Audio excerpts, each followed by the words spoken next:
किसी को पंडित जी ने कहा था कि आपके बच्चे की जन्म पत्रिका में पंच महापुरुष योग है, लेकिन समय के साथ पता चला कि जीवन में दर्द और गरीबी के सिवा कुछ भी नहीं। ऐसा क्यों? साथियों, ऐसा इसलिए कि हमने पंच महापुरुष योग का बनना तो देख लिया, लेकिन उसकी कैंसलेशन भी हो चुकी है। ये हमें नहीं बताया गया। अब हम पंच महापुरुष योग को बनाने वाली तथा पंच महापुरुष योग को भंग करने वाली परिस्थितियों पर बहुत ही बारीकी से और विस्तार पूर्वक चर्चा करने वाले हैं, क्योंकि ऐसा अक्सर देखने में आता है कि किसी की जन्म पत्रिका में बहुत बढ़िया राजयोग बने हुए हैं। कई बार एक नहीं कई कई राजयोग नजर आ रहे होते हैं, किंतु व्यवहारिक तौर पर व्यक्ति अत्यंत ही गरीबी में अपना जीवन जी रहा होता है। तो ऐसे में प्रश्न उठता है कि वह पंच महापुरुष योग फलित क्यों नहीं हो रहा। आपको अपने प्रश्नों का सही उत्तर आज ज्योतिष क्योरी चैनल पर मिलने वाले हैं। मैं वीना कपिल ज्योतिष क्योरी चैनल पर आपका हार्दिक स्वागत करती हूँ। यदि आप चैनल पर पहली बार आए हैं तो कृपया चैनल को सब्सक्राइब कर लीजिए और अब बेल आइकन को भी दबा दें। आपसे विनम्र प्रार्थना है कि यदि आप किसी बात से सहमत नहीं हैं तो कृपया कमेंट बॉक्स में कारण सहित अपनी राय अवश्य लिखें। अगर अच्छा लगे तो वीडियो को लाइक करें, शेयर करें। पंच महापुरुष योग मंगल, बुध, गुरु, शुक्र, शनि जब जे ग्रह लगन से अथवा चंद्र लगन से केंद्र में अपनी राशि में अथवा उच्च राशि में हो तो पंच महापुरुष योग बनता है। ये योग केवल वो ही ग्रह बना सकते हैं जो मार्गी और वक्री दोनों होते हैं, क्योंकि सूर्य और चंद्र केवल मार्गी ग्रह हैं, वे कभी भी वक्री नहीं होते। सूर्य हमारी आत्मा है तथा चंद्रमा हमारे मन का कारक है। वे मंगल, बुध, गुरु, शुक्र, शनि द्वारा दिए गए फलों का उपभोग करते हैं। वे रिसीवर हैं, अर्थात सूर्य चंद्र प्राप्त करने वाले ग्रह हैं। राहु और केतु का कोई भौतिक अस्तित्व ही नहीं है, ना ही उनकी अपनी कोई राशि है, और वे सदा वक्री रहने वाले ग्रह हैं। इसलिए वक्री होने के कारण इन योगों का निर्माण वे भी नहीं कर सकते। इसलिए सूर्य, चंद्र, राहु और केतु पंच महापुरुष योग का निर्माण नहीं कर सकते। किसी भी राजयोग का अधिकतम फल कब मिलता है? दर्शकों, जब कुंडली में सूर्य, चंद्र किसी भी तरह से पीड़ित ना हो। ये तो प्रथम शर्त है कि सूर्य और चंद्र किसी भी तरह से पीड़ित नहीं होने चाहिए, और लगन और लग्नेश भी बहुत बलवान होना चाहिए। जब ऐसा है तब पंच महापुरुष योग बनाने वाले ग्रह की दशा और अंतरदशा जब आएगी तब ही ये पंच महापुरुष योग व्यक्ति को राजा तुल्य, राजा महाराजा बनाने वाला फल प्रदान कर पाएंगे। परंतु ये तभी संभव है जब लगन स्वयं भी बहुत ही मजबूत हो। आज हम कुछ नियमों की चर्चा करेंगे। आपके सामने मैं 20 सूत्र रखने वाली हूँ, जिससे पता चलता है कि ग्रह बलवान है। नंबर 1, इसकी डिग्री, अर्थात जो ग्रह राजयोग बनाने वाला है उसके विषय में बात कर रही हूँ कि उसकी डिग्री 10 डिग्री से लेकर 20 अंशों के अंदर होनी चाहिए। यदि ग्रह की डिग्री 0 से 1 के बीच में है या 0 से 30 के बीच में हुई तो वो संधि में चला जाएगा। इसलिए यदि डिग्री 0, 1, 29, 30 के बीच हुई तो फल शुभ नहीं होगा, क्योंकि तब ग्रह संधि में चला जाएगा और संधि में जाने वाला ग्रह सबसे अधिक खराब फल देता है। अब है सूत्र नंबर 2, जिस भाव में राजयोग का निर्माण हो रहा है उस भाव को अष्टक वर्ग कुंडली में 28 या फिर इससे अधिक अंक अवश्य मिले होने चाहिए। यदि कम अंक होंगे तो संघर्ष के साथ फलों की प्राप्ति होगी। इसके साथ ही जो ग्रह राजयोग बना रहा है उस ग्रह को अष्टक वर्ग सारणी में 4 या फिर 4 से ऊपर अंक प्राप्त हुए होने चाहिए। सूत्र नंबर 3 इस प्रकार है, योग बनाने वाले ग्रह की स्थिति पर फल की मात्रा निर्भर करती है। यदि ग्रह सूर्य, चंद्र, राहु, केतु को छोड़कर अन्य शुभ ग्रहों से दृष्ट हुआ या युत हुआ तो फल अच्छा देगा। यदि राजयोग बनाने वाला ग्रह वर्गोत्तमी हुआ, अर्थात जिस राशि में जन्म कुंडली में है उसी राशि में नवांश कुंडली में भी हुआ, परंतु ध्यान रहे कि ग्रह संधि में नहीं होना चाहिए, इस बात का विशेष ध्यान रखना है। इसी तरह वर्गोत्तमी भाव में होने से भी शुभ फल प्राप्त होता है। वर्गोत्तमी भाव का अर्थ है कि ग्रह जिस भाव में जन्म कुंडली में था, ठीक उसी भाव में ग्रह नवांश कुंडली में भी है, तो बहुत उत्तम दर्जे का फल देगा। इसी तरह जन्म कुंडली की तरह ही 16 वर्ग कुंडलियां भी होती हैं। उन वर्ग कुंडलियों में से जितने अधिक से अधिक वर्गों में राजयोग देने वाले ग्रह की स्थिति होगी, जितनी उत्तम स्थिति होगी, उतना ही अधिक मात्रा में वह शुभ फल दे सकेगा। सूत्र नंबर 4, जो ग्रह राजयोग बना रहा है वह ग्रह कुंडली के लिए कारक होना चाहिए। मारक ग्रह योग को भंग कर देते हैं। ग्रह लगन का मित्र होना चाहिए तथा अच्छे भावों का स्वामी भी होना चाहिए। 6, 8, 12 भावों से उसका कोई संबंध नहीं होना चाहिए, क्योंकि ग्रह अपने कारक तत्व के अनुसार तथा जिन भावों का वह स्वामी होता है उनके अनुसार अपने राजयोग का फल देता है। सूत्र नंबर 5, ये ज्योतिष का एक नियम है कि 6, 8, 12 भावों को छोड़कर बाकी के भाव शुभ भाव होते हैं। यदि शुभ भावों में से कोई भी भाव हो, यदि उस भाव में केंद्र त्रिकोण के स्वामी बैठ जाएं, या उस भाव को देख रहे हों, या फिर उस भाव के दोनों तरफ शुभ ग्रह बैठकर शुभ कर्तृ योग का निर्माण कर रहे हों, तथा इसी तरह उस भाव स्वामी के साथ भी कि उसके साथ शुभ ग्रहों की युति दृष्टि हो, या फिर उस स्वामी के आसपास शुभ कर्तृ योग बन रहा हो, वह भाव शुभ भाव या वह भावेश शुभ भावेश कहलाएगा।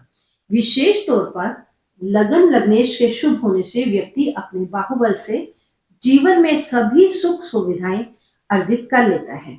सूत्र नंबर 6 इस प्रकार है कि राजयोग बनाने वाले ग्रह के साथ सूर्य, चंद्र, राहु, केतु की युति या दृष्टि या उसके शत्रु ग्रहों की युति और दृष्टि बिल्कुल नहीं होनी चाहिए। अकेला बैठा ग्रह अधिक शुभ फल दे सकता है। किसी और ग्रह के आ जाने से योग के भंग हो जाने की संभावना बहुत अधिक है। यदि ग्रह स्वयं केंद्र त्रिकोण का स्वामी है और उस समय उसे सूर्य अस्त कर रहा है, तब ऐसी स्थिति में तो वह ग्रह अपना बल तो नहीं प्रदर्शित कर पाएगा, किंतु उस समय सूर्य देव की ये ड्यूटी हो जाएगी और सूर्य देव उस ग्रह के फलों को देकर उस कमी को पूरा कर देंगे। किंतु ऐसा हमेशा नहीं होता है। मान लो वो ग्रह केंद्र त्रिकोण का स्वामी नहीं है और सूर्य से अस्त हो रहा है, तो उसके शुभ फलों में बहुत कमी आ जाएगी। इसलिए ग्रह सूर्य से अस्त ना हो तभी अच्छा फल मिल पाएगा। सूत्र नंबर 7, राजयोग किस भाव में बन रहा है, उस भाव का काल पुरुष कुंडली के अनुसार उस ग्रह का कैसा स्थान है। जैसे मेष लगन की कुंडली में प्रथम भाव में मेष राशि आती है। अब काल पुरुष की कुंडली में मंगल इस भाव का स्वामी है और दशम भाव में भी मकर राशि आएगी, तो मकर राशि में मंगल देव उच्च होते हैं। वैसे भी दशम भाव कर्म भाव है, इसलिए इन दोनों स्थानों पर रोचक योग बहुत अच्छा बनेगा और बहुत अच्छा फल भी देगा। प्रथम भाव की दिशा पूर्व दिशा है और सप्तम भाव की दिशा पश्चिम दिशा है। काल पुरुष की कुंडली में शनि प्रथम भाव में नीच माने जाते हैं और सप्तम भाव में शनि उच्च होते हैं। किंतु यदि शनि प्रथम भाव में होंगे, चाहे फिर वो तुला लगन के ही क्यों ना हो, अर्थात किसी भी लगन में हो, चाहे वहां उनकी उच्च राशि ही क्यों ना हो, चाहे उनकी अपनी स्वयं की राशि ही क्यों ना हो, तब भी प्रथम भाव में लगन में शनि देव बैठेंगे तो पूरा शुभ फल नहीं दे पाएंगे। उसका कारण यही है कि काल पुरुष की कुंडली में प्रथम भाव में शनि नीच होते हैं। ग्रह दो प्रकार की स्थितियों में राशि के अनुसार और दूसरी भाव के अनुसार भी नीच होते हैं। काल पुरुष की कुंडली में प्रथम भाव, चौथा भाव, सातवां भाव और 10वां भाव, इन भावों में जो ग्रह नीच होते हैं, वे ग्रह यदि उन्हीं भावों में आ जाए तो शुभता में कमी आ जाएगी। फिर चाहे ग्रह की अपनी राशि आ जाए अथवा उनकी उच्च राशि आ जाए, तब भी पूरा शुभ फल नहीं मिलेगा।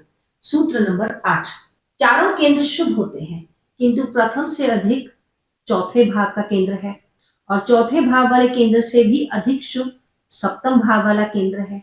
सप्तम भाव से भी अधिक शुभ दशम भाव वाला केंद्र है।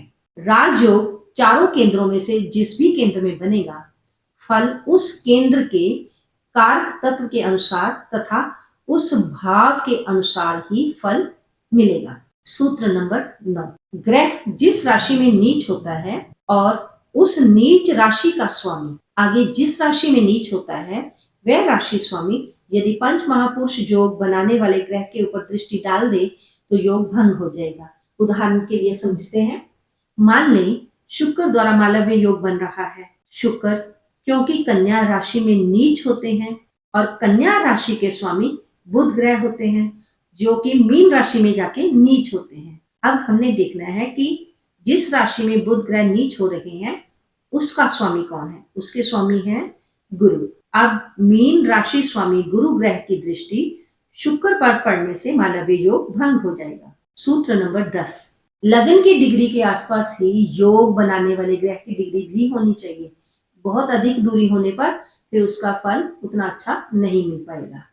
सूत्र नंबर 11, कुंडली में ग्रहों का कारक और मार्ग होना ये भी देखा जाना चाहिए क्योंकि लग्नेश का मित्र ग्रह ही कुंडली में शुभ फल दे सकता है।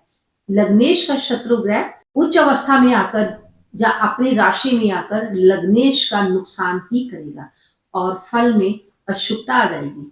सूत्र नंबर 12, ग्रह अपने कारक तत्व के अनुसार भी फल देते हैं। गुरु एक आध्यात्मिक ग्रह है और सप्तम भाव काम का भाव है, पति पत्नी का भाव है। गुरु आध्यात्मिक ग्रह होने के साथ साथ कर्क राशि में उच्च होता है, किंतु यदि मकर लगन की कुंडली में देखें तो 7वें भाव में कर्क राशि में गुरु बैठे हैं, वहां बैठे गुरु उच्च होंगे तो क्या वो शादी के लिए बहुत अच्छे होंगे? नो। मकर लगन के 7वें भाव में कर्क राशि में उच्च गुरु मैरिड लाइफ को पूरी तरह बर्बाद कर देंगे, विशेष तौर पर स्त्री की कुंडली में, क्योंकि स्त्री के लिए गुरु पति का कारक है और जिस भाव में कारक ग्रह अकेला बैठ जाता है उस भाव का तो वैसे ही नाश कर देता है। ऊपर से गुरु आध्यात्मिक गुरु हैं, वो जातक का ध्यान पूजा पाठ की तरफ लगाए रखेंगे। जो विवाह का संतान उत्पन्न करना, विवाह का जो विशेष मोटिव है वो छूट जाएगा। अब सूत्र नंबर 13 की बात करते हैं। छठे, 8वें और 12वें घर में बैठे हुए ग्रह जहाँ उन भाव के स्वामी के साथ ज्योति द्वारा दृष्टि द्वारा ग्रह का कोई भी संबंध नहीं होना चाहिए, अर्थात 6, 8, 12 भावों के स्वामी योग कारक ग्रह के साथ बैठने नहीं चाहिए। सूत्र नंबर है 14, सभी केंद्रों में फलों का प्रभाव एक जैसा नहीं होता। दशम भाव में बनने वाला राजयोग सबसे उत्तम राजयोग होता है, किंतु उच्च राशि में बैठने वाला ग्रह तथा नीच राशि में बैठने वाला ग्रह, अब अगर ये दोनों ग्रह एक ही भाव में मान लो दशम भाव में इकट्ठे हो रहे हैं तो उस व्यक्ति का दशम का जो फल है, कर्म का जो फल है, उसका जो व्यवसाय है वो तो चौपट ही हो जाएगा, क्योंकि जब दोनों ग्रह इकट्ठे एक भाव में बैठेंगे तो फल में अशुभता आ जाएगी और योग भंग हो जाएगा। सूत्र नंबर 15, वक्री ग्रह पिछले जन्मों के पेंडिंग कर्म दिखाते हैं। यदि वक्री ग्रह किसी राजयोग देने वाले ग्रह के साथ संबंध बना ले तो कॉम्प्लिकेशंस बढ़ जाएंगे। सूत्र नंबर 16, ग्रह का युति के द्वारा या दृष्टि के द्वारा अपने शत्रु ग्रहों से संबंध नहीं होना चाहिए। ना ही सूर्य, चंद्र, राहु, केतु के साथ युति के द्वारा या दृष्टि के द्वारा कोई संबंध बने। सूत्र नंबर 17, योग बनाने वाले ग्रह तथा उस ग्रह पर प्रभाव डालने वाले ग्रह को नक्षत्र के आधार पर भी विचार करना चाहिए कि ग्रह किस नक्षत्र में बैठा है। जब किसी नक्षत्र में बैठे हुए ग्रह पर ज्योति के द्वारा या दृष्टि के द्वारा जो ग्रह प्रभाव डाल रहे हैं वो प्रभाव डालने वाले ग्रह किस नक्षत्र में बैठे हैं, उनके नक्षत्र के कारण भी फलों में विभिन्नता आ जाती है। सूत्र नंबर 18, ग्रह यदि ग्रह युद्ध में पराजित हो जाए तो वो उसका फल अशुभ होता है। ग्रह युद्ध में पराजित कैसे होते हैं इसे समझ लें। जब कोई दो ग्रह किसी एक ही भाव में हों, उन दोनों ग्रहों की एक जैसी गति तो हो नहीं सकती। उनमें से एक ग्रह की गति तेज होगी और एक ग्रह की गति कम होगी। अब तेज गति वाला ग्रह चाहे पीछे भी बैठा हो, वो अपनी तेज गति के कारण कुछ दिनों तक धीरे धीरे आगे निकल जाएगा और कम गति वाला ग्रह पीछे रह जाएगा। जो कम गति वाला ग्रह है उसे ग्रह युद्ध में हारा हुआ माना जाएगा। अब यदि वो ग्रह पंच महापुरुष राजयोग का निर्माण कर रहा होगा तो अशुभ फल देगा। अब निष्कर्ष क्या निकलता है? मान सागरी पुस्तक में लिखा है कि पंच महापुरुष योग भंग होता है कब? जब जिस राशि में ग्रह उच्च होता है, यदि इस उच्च राशि में नीच होने वाला ग्रह भी बैठ जाए तो योग भंग हो जाएगा, क्योंकि उच्च ग्रह और नीच ग्रह दोनों एक ही राशि में बैठे होंगे। जैसे मीन राशि में शुक्र तो उच्च होते हैं लेकिन बुध नीच होते हैं।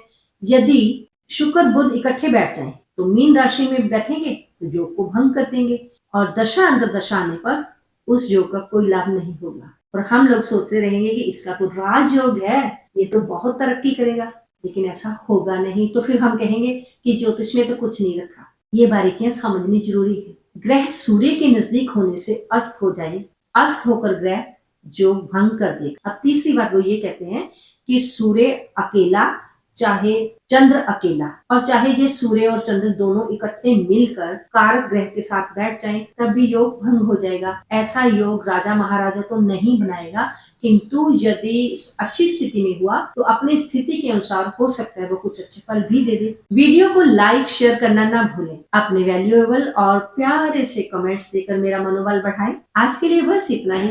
मिलती हूँ कल किसी अन्य जानकारी के साथ। तब तक अपना ध्यान रखें, खुश रहें, स्वस्थ रहें, मस्त रहें। ओम नमः शिवाय।